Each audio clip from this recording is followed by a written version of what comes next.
क्या आपने कभी सोचा है कि दूसरों के लालच की वजह से आप अपनी सारी कमाई गंवा देंगे?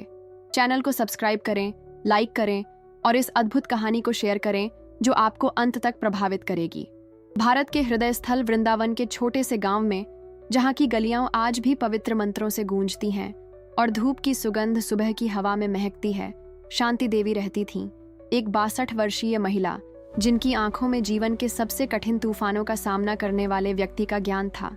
उनका घर नक्काशीदार लकड़ी की नक्काशी वाला एक साधारण लाल ईंटों का भवन सिर्फ एक घर नहीं था, ये यादों का एक अभयारण्य था, पारिवारिक परंपराओं का एक मंदिर जो पीढ़ियों से चला आ रहा था, एक पवित्र नदी की तरह जो कभी सूखती नहीं। शांति ने 3 साल पहले अपने पति रमेश को खो दिया था, एक अचानक बीमारी के कारण जो सुबह के कोहरे की तरह चुपचाप आई और उस आदमी को हमसे छीन लिया जो 40 साल के वैवाहिक जीवन में उसका सहारा था। रमेश न केवल उसका जीवन साथी था, बल्कि उसका गुरु, उसका रक्षक, वह व्यक्ति जिसने उसे सिखाया कि असली दौलत हमारे द्वारा जमा किए गए सिक्कों में नहीं, बल्कि हमारे द्वारा पोषित प्रेम और हमारे द्वारा संरक्षित सम्मान में निहित है। उन्होंने मिलकर उस घर में 4 बच्चों, 2 लड़के और 2 लड़कियों को पाला जो अब दुनिया भर में बिखरे हुए थे। मुंबई, दिल्ली और यहाँ तक कि संयुक्त राज्य अमेरिका जैसे दूर दराज के शहरों में अपनी जिंदगी बना रहे थे। जिस घर में शांति अकेली रहती थी, वह दीवारों और छत से कहीं बढ़कर था। यहीं पर रमेश ने केसर और गुलाब जल से बनी स्याही से प्राचीन हिंदी में अपने पहले प्रेम पत्र लिखे थे।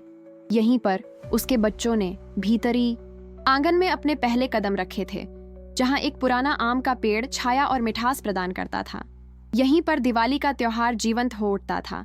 सैकड़ों तेल के दिए हर कोने को रोशन करते थे, जिससे घर मानो स्वर्ग का एक टुकड़ा बन जाता था।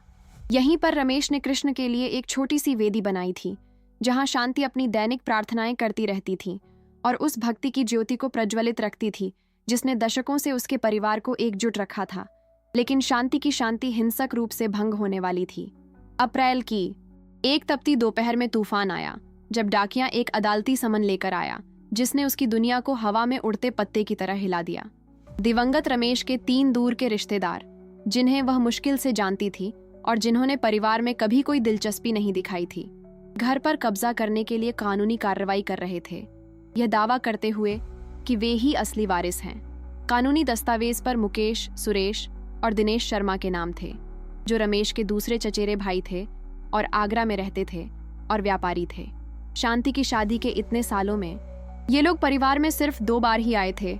रमेश के एक बेटे की शादी में, जहां उन्होंने खाया पिया और बिना कोई तोहफा दिए चले गए, और रमेश के अपने अंतिम संस्कार में, जहां वे बस दिखाई देने के लिए रुके और फिर सबसे जरूरी रस्मों से पहले गायब हो गए। अब शुद्ध और सीधे लालच में उन्हें पता चला कि रमेश ने कभी भी घर को अपनी पत्नी के नाम पर आधिकारिक तौर पर पंजीकृत नहीं कराया था, जो उनकी पीढ़ी में एक आम प्रथा थी, जहां एक आदमी का शब्द और प्रतिष्ठा किसी भी आधिकारिक कागजात से ज्यादा कीमती होती थी। उनकी रणनीति क्रूर और सोची समझी थी। वे जानते थे कि शांति एक साधारण महिला है, जटिल कानूनों से अनभिज्ञ है और उसके पास सर्वश्रेष्ठ वकीलों को नियुक्त करने के लिए वित्तीय संसाधन नहीं है। उन्होंने उत्तराधिकार के मामलों में अनुभवी एक कानूनी फर्म को नियुक्त किया और एक ठोस कानूनी तर्क तैयार करना शुरू किया। रमेश बिना कोई औपचारिक वसीयत छोड़े मर गया था। शांति के पास घर पर अपना स्वामित्व साबित करने वाले कोई दस्तावेज नहीं थे और परिवार के सबसे करीबी पुरुष रिश्तेदार होने के नाते उत्तराधिकार कानून की कुछ प्राचीन व्याख्याओं के तहत संपत्ति पर उनका कानूनी अधिकार था।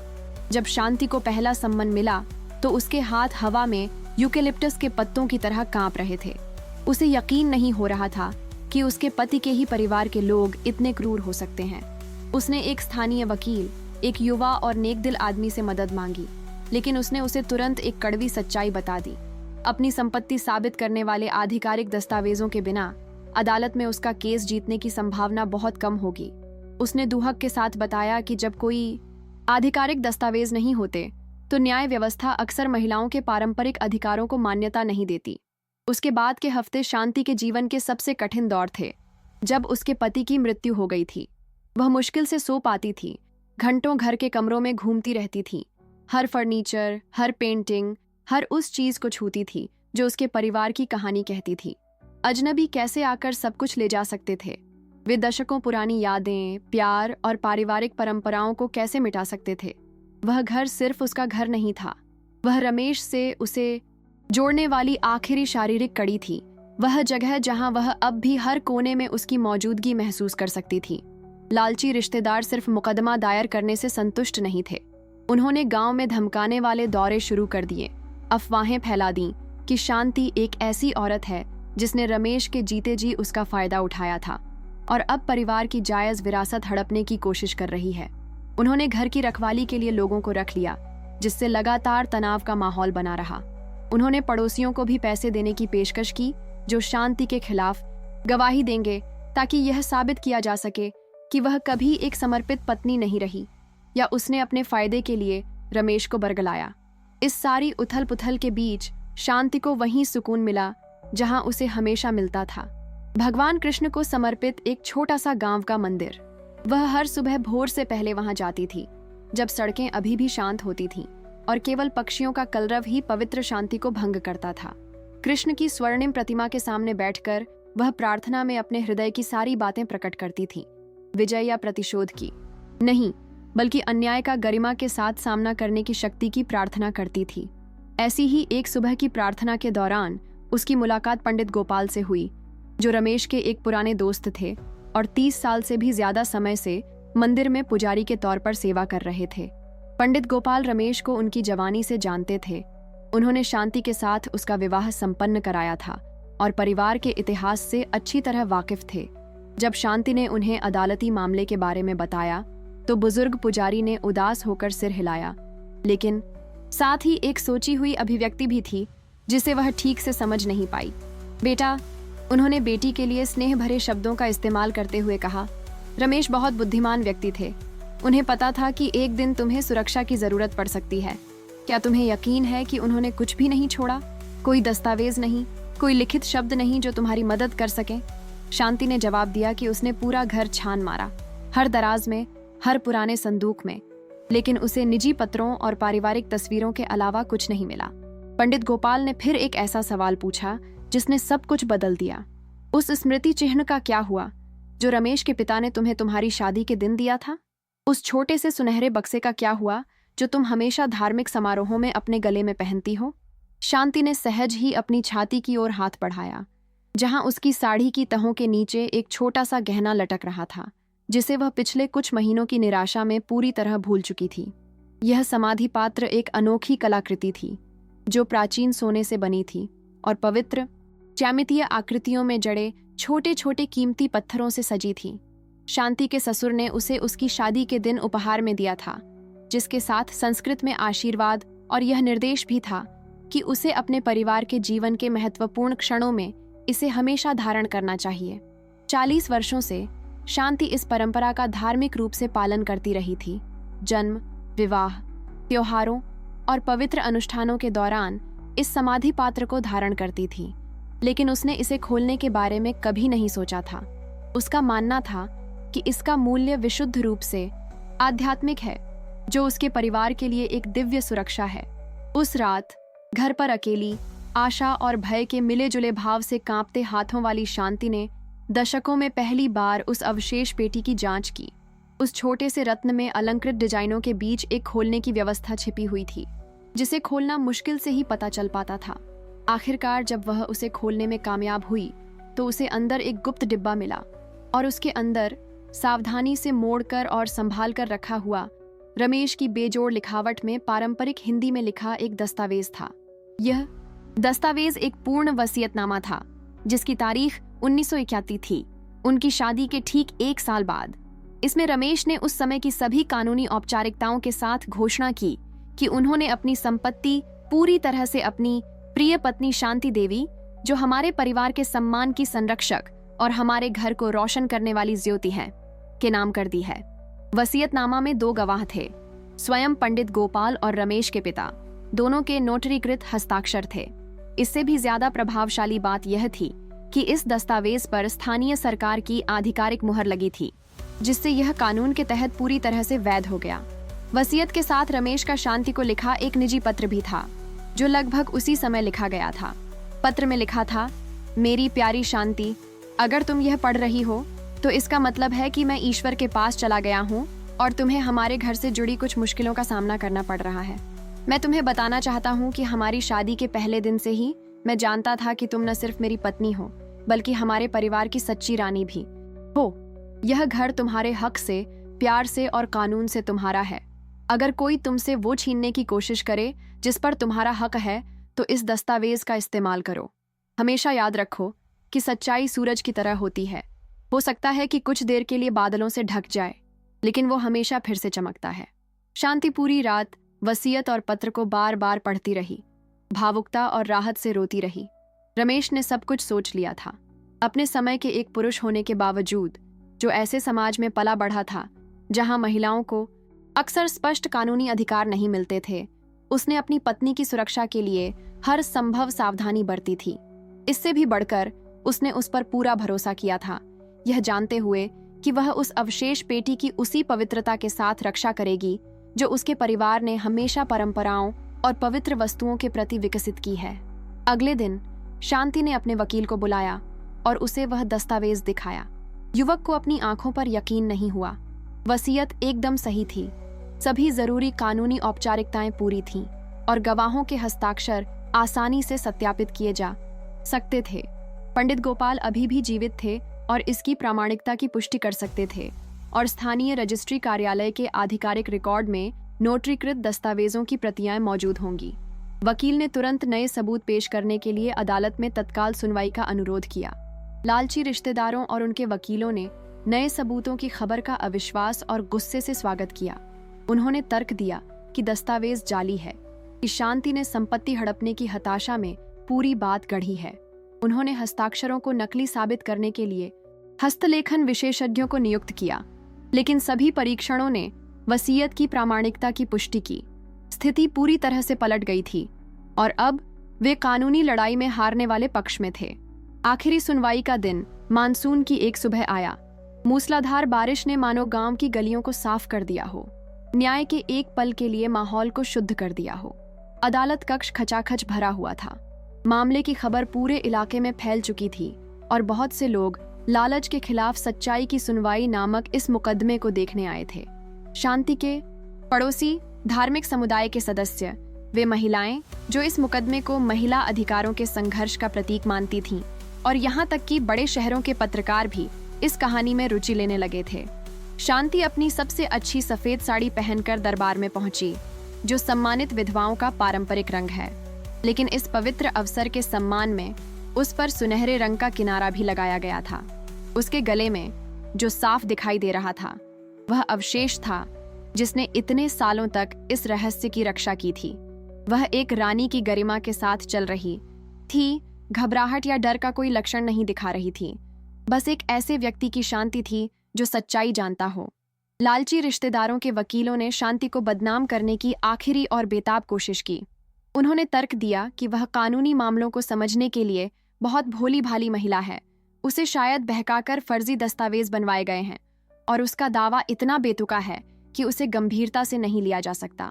उनमें से एक ने तो यहाँ तक कह दिया कि शांति ने रमेश को जिंदा रहते हुए धोखा देने के लिए औरतों वाली चालें चली थीं और अब वह अदालत को धोखा देने की कोशिश कर रही है। यहीं पर जज, जो अपनी बुद्धिमत्ता और निष्पक्षता के लिए जाने जाते थे, ने अदालत कक्ष में पूर्ण शांति का आह्वान किया और शांति को बेंच पर आने को कहा। उन्होंने शांत लेकिन दृढ़ स्वर में कहा, सुश्री शांति देवी, क्या आपको इन आरोपों के बारे में कुछ कहना है? शांति ने गहरी सांस ली, गले में पड़े लॉकेट को हल्के से छुआ और ऐसी आवाज में बोली जो पूरे न्यायालय में गूंज उठी, महाराज, 40 साल के विवाह के दौरान मैंने अपने पति के घर की देखभाल की है, अपने बच्चों का पालन पोषण किया है, अपनी परंपराओं का सम्मान किया है और अपने परिवार में भक्ति की ज्योति जलाए रखी है। मेरे पति मुझे इस दुनिया में किसी से भी बेहतर जानते थे। उन्हें पता था कि मैं इस लॉकेट की रक्षा अपनी जान देकर करूंगी, क्योंकि यह सिर्फ एक रत्न नहीं बल्कि पति पत्नी के बीच पवित्र विश्वास का प्रतीक था। जब उन्होंने इस लॉकेट में अपनी वसीयत लिखी तो वे सिर्फ संपत्ति की रक्षा नहीं कर रहे थे, वे हमारे इतिहास, हमारी परंपरा और हमारे परिवार के सम्मान की रक्षा कर रहे थे। इन शब्दों के साथ शांति ने पूरे न्यायालय कक्ष के सामने अवशेष पेटी खोल दी। कमरे के पूर्ण सन्नाटे में मशीन की हल्की सी क्लिक गड़गड़ाहट जैसी गूंजी। उसने स्थिर हाथों से वसीयत निकाली और न्यायाधीश को सौंप दी, जिन्होंने कई मिनट तक उसकी सावधानीपूर्वक जांच की। वातावरण में तनाव साफ महसूस किया जा सकता था। रिश्तेदारों के वकीलों की भी बोलती बंद हो गई थी। उन्हें आभास हो गया था कि कुछ असाधारण घटित हो रहा है। इसके बाद जज ने पंडित गोपाल को, जो गवाह के तौर पर मौजूद थे, बेंच के पास आने को कहा। 35 साल के बुजुर्ग पुजारी, जिनके बाल पूरी तरह सफेद थे, धीरे धीरे लेकिन गरिमा के साथ अदालत कक्ष के बीचों बीच आए। उन्होंने स्पष्ट आवाज में पुष्टि की कि उन्होंने 1981 में वसीयत पर हस्ताक्षर होते देखे थे। रमेश की लिखावट उन्हें अच्छी तरह से पता थी और अपने दोस्त की याददाश्त की कसम खाकर कह सकते हैं कि वह दस्तावेज बिल्कुल असली था। इसके अलावा पंडित गोपाल ने आगे कहा, मैं चाहता हूं कि इस अदालत में मौजूद हर कोई यह जान ले कि रमेश शर्मा असाधारण बुद्धि और दूरदर्शिता के धनी व्यक्ति थे। जिस दिन उन्होंने इस वसीयत पर हस्ताक्षर किए थे, उस दिन उन्होंने मुझसे कहा था कि वे ऐसा इसलिए कर रहे हैं क्योंकि एक महिला जो अपना जीवन अपने परिवार को समर्पित करती है, उसे कानून द्वारा अपने समर्पण की रक्षा का अधिकार है। उन्हें डर था कि लालची रिश्तेदार किसी दिन शांति की दयालुता का फायदा उठाने की कोशिश कर सकते हैं, और उन्होंने आज जो कुछ हो रहा है उसे रोकने के लिए हर कानूनी सावधानी बरती। इसके बाद जज ने तीनों रिश्तेदारों और उनके वकीलों को संबोधित किया। उन्होंने सख्त लहजे में कहा, इस पूरी कार्यवाही के दौरान आपने इस सम्मानित महिला को अधिकारों से वंचित, अज्ञानता से रहित और कानूनी रूप से अयोग्य व्यक्ति के रूप में चित्रित करने की कोशिश की है। लेकिन मैं यहाँ एक ऐसी महिला को देख रहा हूँ जिसका अपने पति द्वारा इतना सम्मान किया जाता था कि उसने उसकी रक्षा के लिए असाधारण कदम उठाए। मैं ऐसे पुरुषों को देख रहा हूँ जिन्होंने इस परिवार में तब तक कोई दिलचस्पी नहीं दिखाई जब तक उन्हें एक विधवा की कथित कमजोरी से फायदा उठाने का मौका नहीं मिला। मैं कानूनी व्यवस्था का इस्तेमाल करके एक महिला से उसका हक छीनने की एक कायराना कोशिश देख रहा हूँ। जज का फैसला स्पष्ट और मार्मिक था। उन्होंने न केवल वसीयत की पूरी वैधता को मान्यता दी और शांति को घर का पूरा स्वामित्व प्रदान किया, बल्कि तीनों रिश्तेदारों को सभी कानूनी खर्च और नैतिक क्षति के लिए मुआवजा देने का भी आदेश दिया। सबसे महत्वपूर्ण बात यह है कि उन्होंने मुकदमे में आधिकारिक तौर पर लिखा कि एक सम्मानित विधवा का संदिग्ध कानूनी दांव पेंचों के जरिए शोषण करने की कोशिश हमारे समाज के सबसे पवित्र मूल्यों का अपमान है। जब जज ने आखिरी बार हथौड़ा मारा और शांति के पक्ष में केस बंद होने की घोषणा की तो अदालत तालियों की गड़गड़ाहट से गूंज उठी। महिलाएं भावुक होकर रो पड़ीं, पुरुष चिल्लाए, न्याय हुआ, और यहाँ तक कि अदालत के कुछ कर्मचारियों ने भी अपनी आंखों से आंसू पोंछे। शांति शांत रही। उसने प्रार्थना में हाथ जोड़े और कृष्ण और अपने पति की स्मृति में मन ही मन धन्यवाद दिया। लेकिन कहानी यहीं खत्म नहीं हुई। मुकदमे के बाद के दिनों में कुछ असाधारण हुआ। तीनों रिश्तेदार जो अपमानित और पराजित होकर अदालत से बाहर निकले थे, अपने की पर विचार करने लगे। शांति की जीत क्षेत्रीय समाचार बन गई थी और सड़कों पर उन्हें एक सम्मानित विधवा को लूटने की कोशिश करने वाले पुरुषों के रूप में चिन्हित किया जाने लगा था। उनके अपने परिवार शर्मिंदा थे, उनके व्यवसाय को नुकसान होने लगा था और उन्हें एहसास हुआ कि उन्होंने एक कानूनी मुकदमे से कहीं ज्यादा खो दिया है। उन्होंने अपनी प्रतिष्ठा और सम्मान खो दिया है। मुकदमे के एक हफ्ते बाद तीनों आदमी शांति के दरवाजे पर आए। उसने उन्हें माफी मांगते हुए आंखों में आंसू और कांपती आवाज में झुका हुआ पाया। उनमें से सबसे बड़े मुकेश ने उनकी तरफ से कहा, आंटी शांति, हमने बहुत बड़ी गलती की है। लालच ने हमें अंधा कर दिया और हमें यह भुला दिया कि आप हमारे परिवार का हिस्सा हैं। आपने दशकों तक हमारे चचेरे भाई रमेश की पूरी लगन और प्यार से देखभाल की है। हमारे पास अपने किए का कोई बहाना नहीं है, लेकिन हम आपसे माफी मांगते हैं। हम यह उम्मीद नहीं करते कि आप हमें वापस परिवार के रूप में स्वीकार करेंगी, लेकिन हम आपको यह बताना चाहते हैं कि हम अपना अपराध स्वीकार करते हैं और हमें इसका गहरा अफसोस है। शांति ने उन्हें एक पल के लिए देखा। उनमें वो लालची आदमी नहीं थे जिन्होंने उसकी जिंदगी बर्बाद करने की कोशिश की थी, बल्कि वो इंसान थे जो अपनी राह भटक गए थे और अब वापस शालीनता की राह ढूंढने की कोशिश कर रहे थे। दशकों के जीवन और अपनी आस्था की शिक्षाओं से सीखी हुई एक बुद्धिमान महिला की तरह उसने कहा, आओ मेरे साथ बैठो, चलो एक परिवार की तरह बातें करते हैं। उसने उन्हें उसी घर में बुलाया जिसे वे उससे छीनने की कोशिश कर रहे थे। उसी मेज पर चाय और घर की बनी कुकीज परोसी जहां रमेश अक्सर मेहमान नवाजी करता था, और घंटों उनके साथ परिवार, मूल्यों और जीवितों के योग्य कार्यों के जरिए मृतकों का सम्मान करने के महत्व पर बातें की। उस दोपहर जब वे वहां से निकले तो उनकी आंखों में सच्चे पछतावे के आंसू थे और एक गंभीर वादा था कि वे जीवन भर मुक्ति के लिए प्रयास करेंगे। 2 हफ्ते बाद शांति ने कुछ ऐसा किया जिससे पूरा गांव हैरान रह गया। उसने अपने घर पर एक भव्य भोज का आयोजन किया, और न सिर्फ उन 3 रिश्तेदारों को जिन्होंने उस पर मुकदमा दायर किया था, बल्कि उनके वकीलों, उस मामले का फैसला सुनाने वाले जज पंडित गोपाल, उन सभी पड़ोसियों को जिन्होंने उसका साथ दिया था, और समुदाय के सभी लोगों को जो आना चाहते थे आमंत्रित किया। यह कानूनी जीत का नहीं, बल्कि सुलह और सच्चाई की ताकत का जश्न था। रात के खाने के दौरान शांति एक ऐसा भाषण देने के लिए खड़ी हुई जिसे गांव में सालों तक याद रखा जाएगा। अपनी कोमल लेकिन दृढ़ आवाज में उसने कहा, मेरे प्यारे दोस्तों और परिवारजनों, आज हम एक व्यक्ति की दूसरों पर जीत का जश्न नहीं मना रहे हैं, बल्कि झूठ पर सत्य की, लालच पर प्रेम की, विभाजन पर एकता की जीत का जश्न मना रहे हैं। मेरे प्यारे, रमेश ने मुझे सिखाया है कि एक परिवार की असली दौलत हमारी संपत्ति में नहीं, बल्कि हमारे बीच के प्यार और हमारे द्वारा बनाए गए सम्मान में निहित है। आज हमारा परिवार और भी समृद्ध है क्योंकि हमने बदले की बजाय क्षमा को, अलगाव की बजाय एकता को चुना। फिर उन्होंने एक हिंदी कहावत सुनाई जो उनके जीवन का आदर्श वाक्य बन गई, जो सच के साथ रहता है उससे कभी हार नहीं होती। प्राचीन ज्ञान से भरे ये शब्द पूरे सदन में गूंज उठे और वहां मौजूद सभी लोगों के दिलों को छू गए। इसके बाद के महीनों में शांति देवी की कहानी उनके छोटे से गांव की सीमाओं से कहीं आगे तक फैल गई। क्षेत्रीय अखबारों ने उस महिला के बारे में लेख प्रकाशित किए जिसने दशकों तक सच्चाई को अपने दिल में रखा। रेडियो कार्यक्रमों ने उनकी कहानी को आस्था और स्त्री ज्ञान के उदाहरण के रूप में प्रस्तुत किया, और यहाँ तक कि विश्वविद्यालयों ने भी पारंपरिक भारत में महिला अधिकारों पर एक अध्ययन के रूप में उनके मामले का उपयोग करना शुरू कर दिया। शांति न केवल अपने समुदाय में बल्कि पूरे क्षेत्र में एक सम्मानित हस्ती बन गईं। महिलाएं उन्हें गरिमा, आस्था और दृढ़ता के बारे में बोलते हुए सुनने के लिए सैकड़ों मील की यात्रा करती थीं। उन्होंने कभी भी अपनी सलाह के लिए पैसे नहीं लिए, अपनी कानूनी जीत का कभी घमंड नहीं किया, और हमेशा अपने दिवंगत पति की बुद्धिमत्ता और कृष्ण के दिव्य संरक्षण को इसका श्रेय दिया। जिन 3 रिश्तेदारों ने उसे घर ले जाने की कोशिश की थी, वे उसके सबसे प्रबल समर्थक बन गए। उन्होंने सुनने वाले हर व्यक्ति को बताया कि कैसे शांति ने अपनी कानूनी हार को नैतिक जीत में बदल दिया, कैसे उसने बदला लेने की बजाय माफी को चुना, और कैसे उसकी गरिमा ने न सिर्फ अदालत बल्कि उन लोगों का भी दिल जीत लिया जिन्होंने उसे नुकसान पहुंचाने की कोशिश की थी। नक्काशीदार लकड़ी के डिजाइन वाला लाल ईंटों का घर उस परिवार का केंद्र बना रहा जो अब मूल रक्त संबंधों से कहीं आगे तक फैला हुआ था।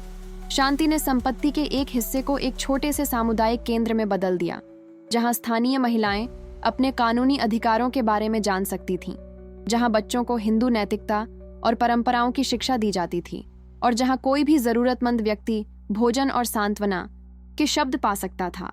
शांति खास मौकों पर स्वर्ण अवशेष पहनती रही, लेकिन अब इसका और भी गहरा अर्थ हो गया था। यह सिर्फ एक आभूषण या सुरक्षा कवच नहीं था, यह भविष्य की योजना बनाने की बुद्धिमत्ता, अपने प्रियजनों की रक्षा करने के महत्व और दशकों तक छिपे रहने के बाद भी उभरने वाली सच्चाई की शक्ति का प्रतीक था।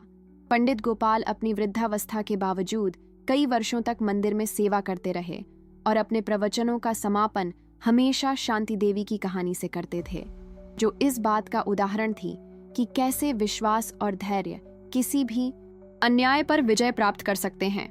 उन्होंने कहा कि उन्होंने अपने लंबे जीवन में कई चमत्कार देखे हैं, लेकिन उस छोटे से स्वर्णिम अवशेष से सत्य को उस क्षण प्रकट होते देखना जितना सुंदर कुछ ही था जब इसकी आवश्यकता थी। आज उस कुख्यात मुकदमे के वर्षों बाद भी शांति देवी की कहानी पूरे इलाके में एक सशक्त उदाहरण के रूप में सुनाई जाती है कि न्याय भले ही देर से मिले, लेकिन जब मिलता है तो हजारों सूर्यों की शक्ति से चमकता है। उनका घर इस बात का जीता जागता सबूत है कि सच्चा प्यार ऐसी सुरक्षा प्रदान करता है जिसे मौत भी नहीं मिटा सकती, और एक पीढ़ी की समझदारी अगली पीढ़ी की उस तरह से रक्षा कर सकती है जिसकी हम केवल कल्पना ही कर सकते हैं। शांति की कहानी का सबसे प्रभावशाली सबक सिर्फ कानूनी अधिकारों या कानूनी रणनीतियों के बारे में नहीं है, बल्कि क्षमा की परिवर्तनकारी शक्ति, स्त्री गरिमा की शांत शक्ति और इस शाश्वत सत्य के बारे में है कि जो लोग अपने हृदय में सत्य को धारण करते हैं वे कभी भी असहाय नहीं होते। एक बुद्धिमान स्त्री की चुप्पी को कभी कम मत आंकिए। कभी कभी इसमें पूरी विरासत का भार, पूरे परिवार की सुरक्षा और प्रेम व सत्य की पवित्र शक्ति से शत्रुओं को मित्र में बदलने की शक्ति समाहित होती है। इस कहानी को किसी ऐसे व्यक्ति के साथ साझा करें जिसे आप जानते हो और जिसने कभी विश्वास नहीं खोया हो, क्योंकि अन्याय और लालच के समय में हमें यह याद रखना चाहिए कि सत्य हमेशा चमकने का रास्ता खोज लेता है और सच्चा प्रेम ऐसे पुल बनाता है जिन्हें मृत्यु भी नष्ट नहीं कर सकती।